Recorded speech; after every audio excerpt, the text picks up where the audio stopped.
Well, this is going to be a fun one. Still, at least it counts as one video towards the 52 for the year.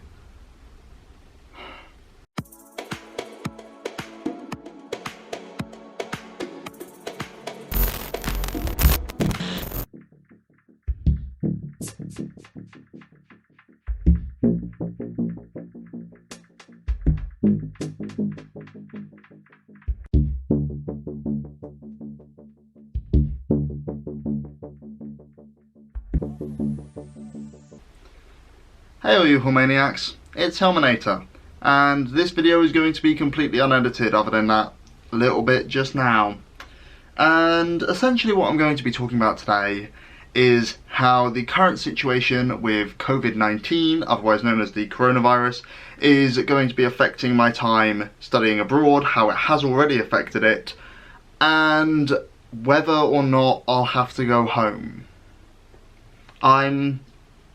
Currently, it's interesting. I didn't even plan to film this video until today, where later on today at 4 PM, it's currently like 22:01.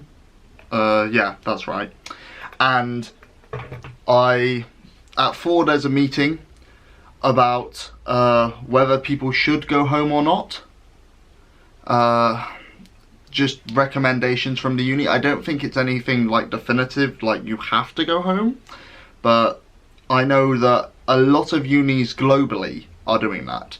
In fact, I had a friend message me this morning, a friend who I've only just made, and they've told me that their uni back in the US is telling them that every US student has to return home because of the borders closing, which sucks, because not only does it suck for them because they don't get to have their time abroad, and it also sucks for me because I don't get to know this person as well, but it also sucks just because you guys know how difficult I find to make friends.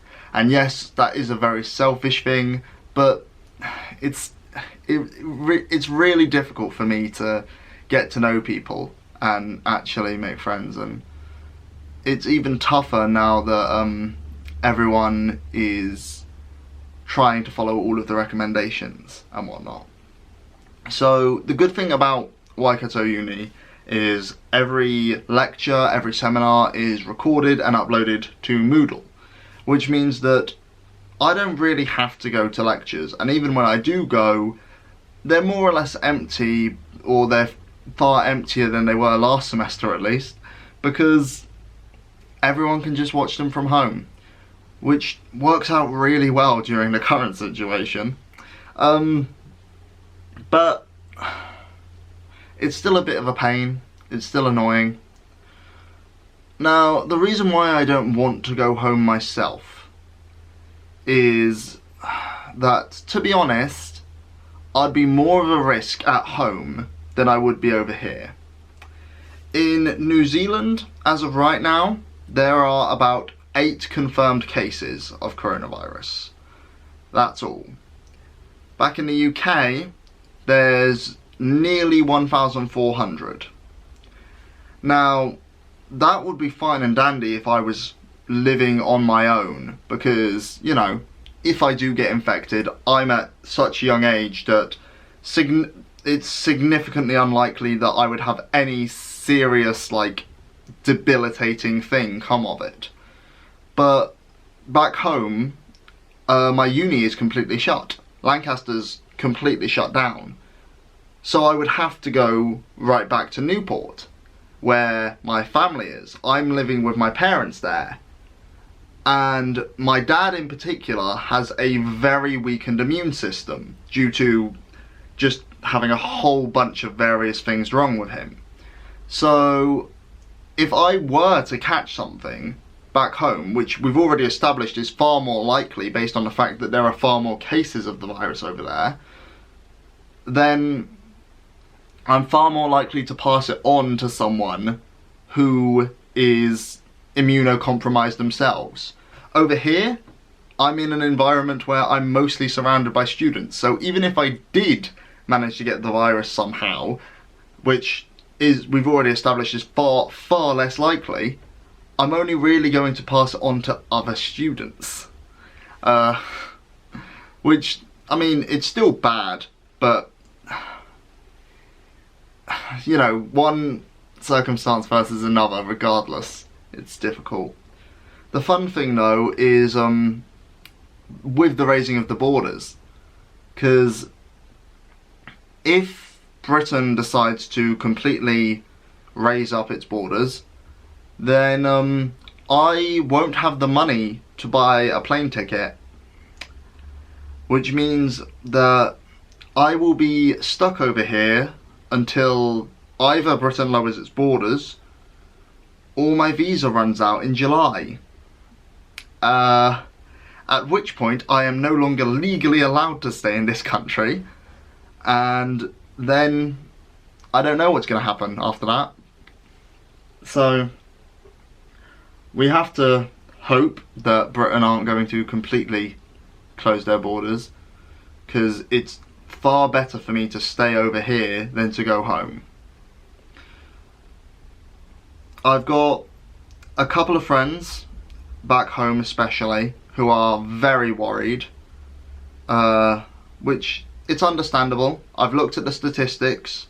I can see why they're worried. There are a significant number of cases in the UK, and also, you know, it is a pandemic.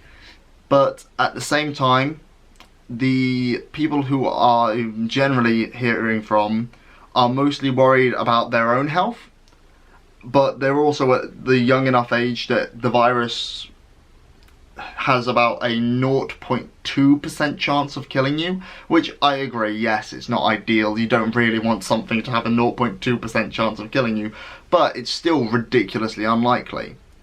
The thing that they should be worried about is contaminating others, which is why I am definitely agreeing with everyone that you should absolutely be washing your hands and spending less time in public if you can. If you don't have to go somewhere, maybe you should think about not going, because it's just not really worth it. I haven't really been out of the uni that much in the past couple of weeks, really, because I haven't needed to go anywhere, because I did all of my big shopping. I always do big shops, so no change there for me. And then I just haven't gone travelling as much, which is a shame that I haven't been able to go out and, you know, see a couple of places while I'm here, but it's better than any alternatives, I guess.